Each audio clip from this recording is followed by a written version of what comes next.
And welcome back to Hannity. Now, the rogue regime in Damascus is threatening retaliation for Israel. Now, this comes after multiple reports indicate that Israeli warplanes struck Syria and Syrian facilities over the weekend. Yesterday, a top Syrian official reportedly said this was, quote, a declaration of war by Israel.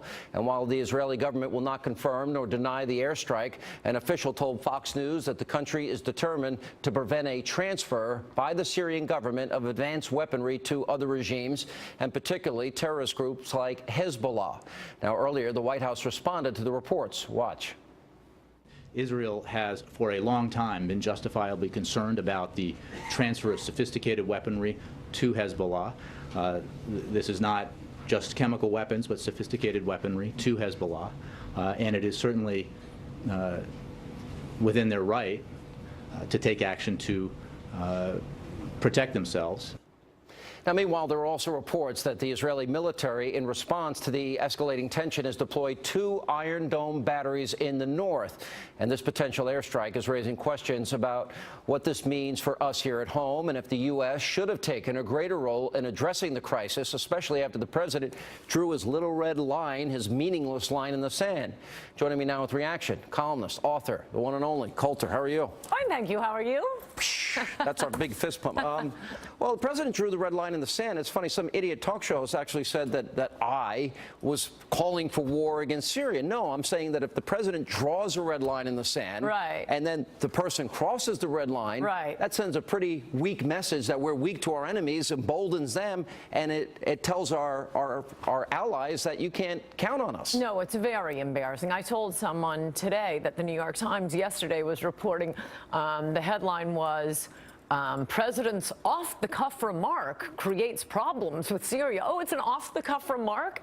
I mean, this is more than just covering up. The media is now the Praetorian Guard to protect the president from the dumb things he does, including this. And, yeah, don't make the threat if you're not going to follow up. Yeah, exactly. But what he's more interested in, you know, when he's talking about, you know, the basketball player who comes out as gay, or he's talking about what his brackets are in college basketball, than paying attention to foreign policy. In this whole Syria situation, I mean, it is just one more addition to my book, Treason and Liberal Treachery from the Cold War to the War on Terrorism.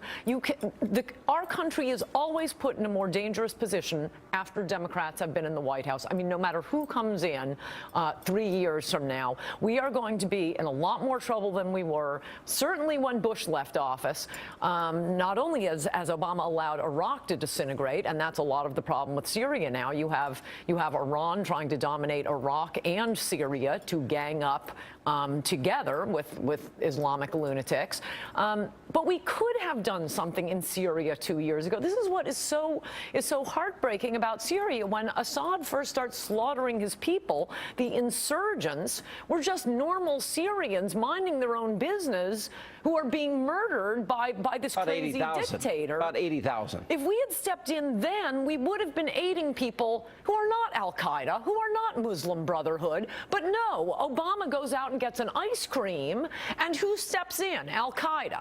Right, so now, it's like North Korea under Clinton. Now that we're in a pickle, now who do you help? The insurgents are allied with the Muslim Brotherhood. But he's paralyzed because he can't acknowledge that terrorism even exists. So he's starting in a hole, because to get out of it, he's got to acknowledge a truth that he's been unwilling to acknowledge heretofore.